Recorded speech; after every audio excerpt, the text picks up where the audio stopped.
l'autre chose, c'est bien cette autre actualité, elle concerne l'actuel Premier ministre Baouri qui est allé visiter le chantier de l'échangeur de Bambeto. Il a dit ce propos, il dit que l'axe va être bientôt les Champs-Élysées de Conakry. Est-ce que c'est un propos politique? Est-ce que c'est un propos propagandiste? Ou est-ce que c'est un propos de grands rêves?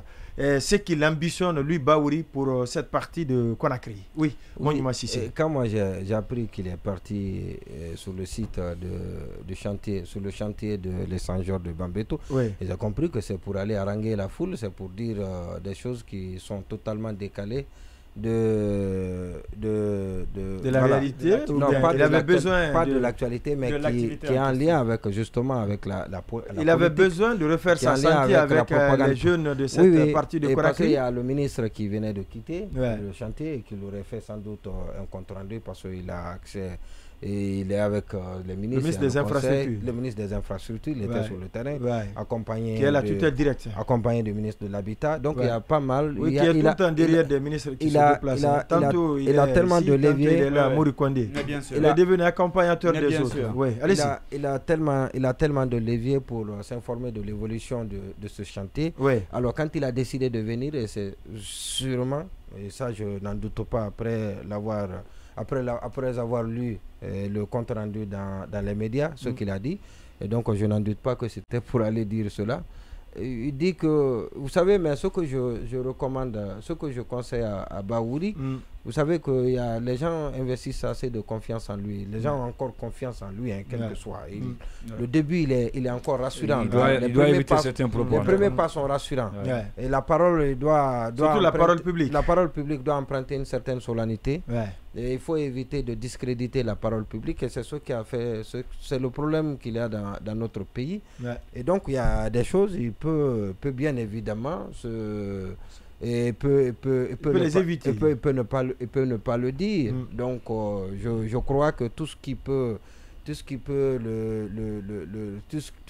l'amener à être la risée, il doit l'éviter. D'accord. Et parce que jusque là il a dit des choses encore plus importantes, mais cela ne l'a pas fait la risée de l'opinion. Le report, ça a été dit, et c'est lui qui doit le dire. Tout le monde sait que c'est son rôle à lui. Il doit le dire. Et puis il y a assez de choses qu'il a dites et que nous avons relayées, nous avons commenté. Mais ça n'a pas été, il n'a pas été livré en ridicule. Cela ne l'a pas livré en ridicule. Mais ces propos-là, je crois que les Champs-Élysées, il doit comprendre Conakry, très bientôt, l'axe. Il doit s'abstenir. Qu'est-ce que vous en dites? Non, je suis d'accord. Je pense qu'il doit y aller avec prudence.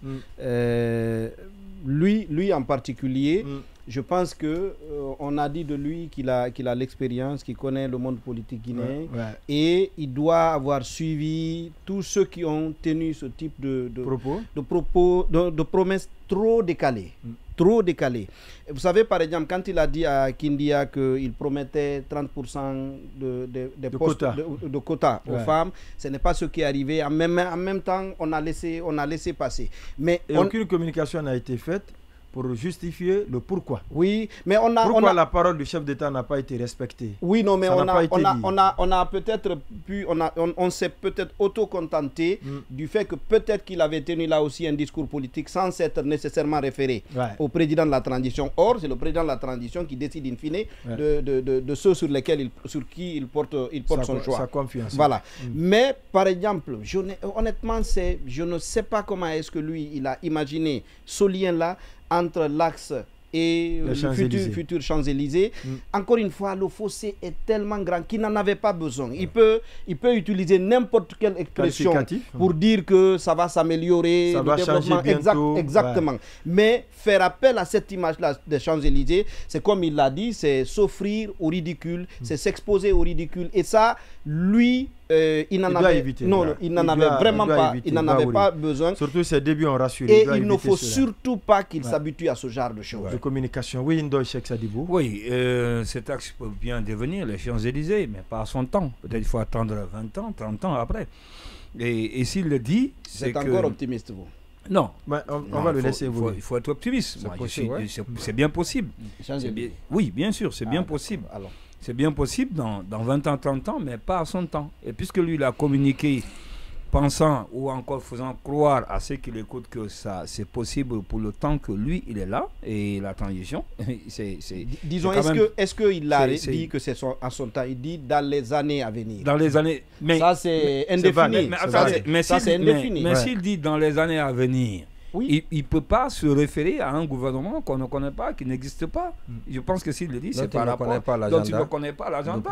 S'il dit dans les années à venir, il ne peut dire que c'est par rapport au gouvernement. Non, mais lui actuel, étant Premier ministre aujourd'hui, chef de gouvernement, donc chef d'orchestre de l'action gouvernementale, s'il le dit, il le dit devant des gens qui ne peuvent pas faire un type de discernement. Ceux-là vont penser que ça va se faire en leur temps. L'État n'étant pas une bonne continuité dans notre pays.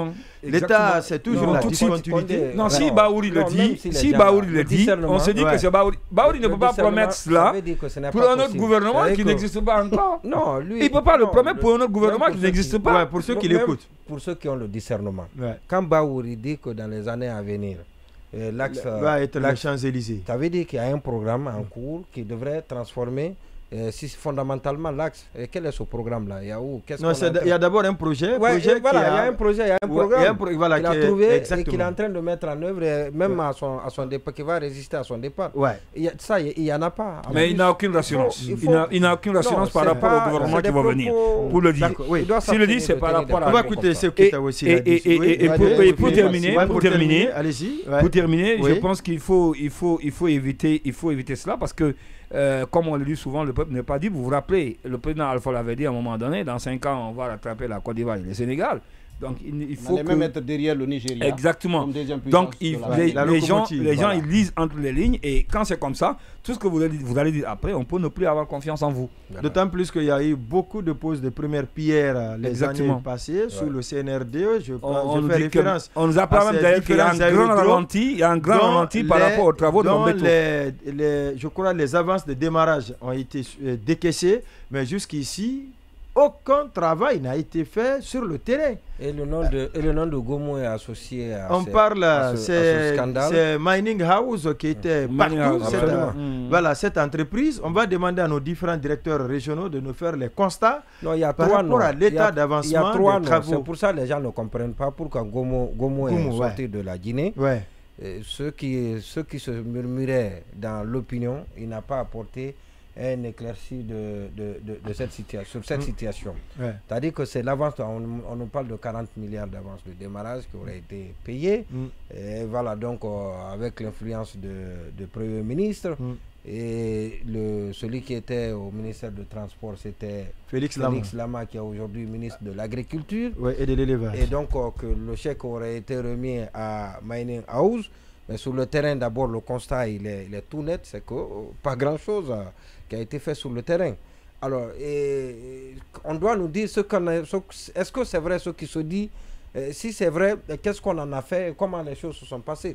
Voilà, donc je crois que avec cette entreprise quand même, il faut vraiment fouiller, parce qu'on apprend qu'au-delà même du Premier ministre, il aurait un autre commis de l'État qui serait le parrain de ce dossier. Vous gardez bien le micro. Qui serait le parrain même de Mining House, qui rafle un peu les contrats. C'est un peu compliqué. On va revenir. Mais quoi qu'il en soit, le PM quand même devrait éclaircir l'ex-PM justement. En fait, on va dire quoi? Le dernier ex-premier ministre. Le dernier ex-premier ministre, justement.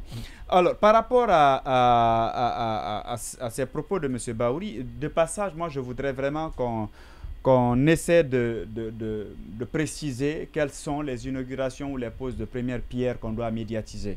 En ce 21e siècle, si nous, on doit montrer aux yeux du monde qu'on est en train d'inaugurer les échangeurs. Non, ce n'est même pas une non, il était venu. C'est un constat de l'évolution. D'accord. Voilà, au niveau d'avancement. D'accord. Heureusement, c'est. Non, mais heureusement, le président de la transition, lui, l'a compris. C'est pourquoi, même à la pause de la première pierre, il ne vient plus.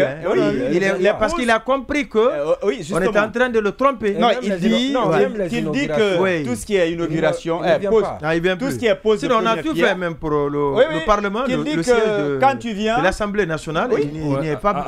Il dit que quand tu viens, tu vas prendre des engagements, et que lui n'a plus envie de prendre des engagements. Parce qu'il en a tellement pris. Il y en a tellement que c'est deux gouvernements successifs. En ont tellement pris en personne, il n'a pas pris. Non, c'est pour ça qu'il évite ses sorties publiques. Avant, il y en a. On prend tout en son nom. C'est lui le chef de l'État. Mais bien sûr. Voilà. Oui, allez-y. Alors, donc je pense que ça c'était. C'est lui directement qui le dit. D'accord. Heureusement. Alors, je pense que M. Baouri, quand même, il est connu pour une chose, pour son franc-parler. On dit que l'homme, il dit les choses telles qu'elles sont, c'est ce qu'on dit. Et ça fait qu'il bénéficie de la confiance des uns et des autres. Il ne faut pas qu'il verse un peu dans... faut pas qu'il verse un peu dans... Vous êtes en train de dire le contraire de ce que vous avez avancé tout à l'heure. C'est clair, voilà. Vous le laissez. Permet... Non, quand il dit c'est possible, pas avec lui. Les années à venir, dans 30 ans, c'est bien possible. D'accord. Pas avec le gouvernement. Alors donc, je voudrais qu'il évite quand même de verser dans ces genres de propos politiques parce que on sait bien, l'axe est devenu aujourd'hui, parfois on a l'impression qu'on a envie d'utiliser l'axe comme étant un instrument politique, où on est arrivé à un niveau où il faut peut-être chercher à s'adosser, où il faut chercher à casser le lent ou à se rapprocher davantage. Je pense qu'il faut aller à l'essentiel, il faut sortir de ça. Ces genres de promesses, il faut vraiment les laisser de côté. Le plus important, vous êtes venu pour un constat, faites le constat. Si vous avez un projet en cours d'exécution qui concerne l'axe, parlez de ça. Je pense que ce serait mieux que d'aller vraiment sur ces... Parce que vraiment, c'est un peu surréaliste. Et au-delà même, vous vous posez la question même sur l'opportunité de tenir de tels propos. Monsieur Baouri, je pense qu'il doit... En tout cas, il faudrait que sa cellule essaie d'être beaucoup plus vigilant sur... quand il s'agit des événements, qu'on reste dans le cadre, ou si on doit aller au-delà, qu'on reste un peu sur le concret et qu'on évite vraiment de se retrouver avec, je ne dirais pas des propos populistes, mais des propos qui pourraient laisser place à diverses interprétations comme c'est le cas. Connotations, comme c'est le cas. Je pense que M. Baouri, il a beaucoup à faire. Il n'a qu'à rester concentré sur ça.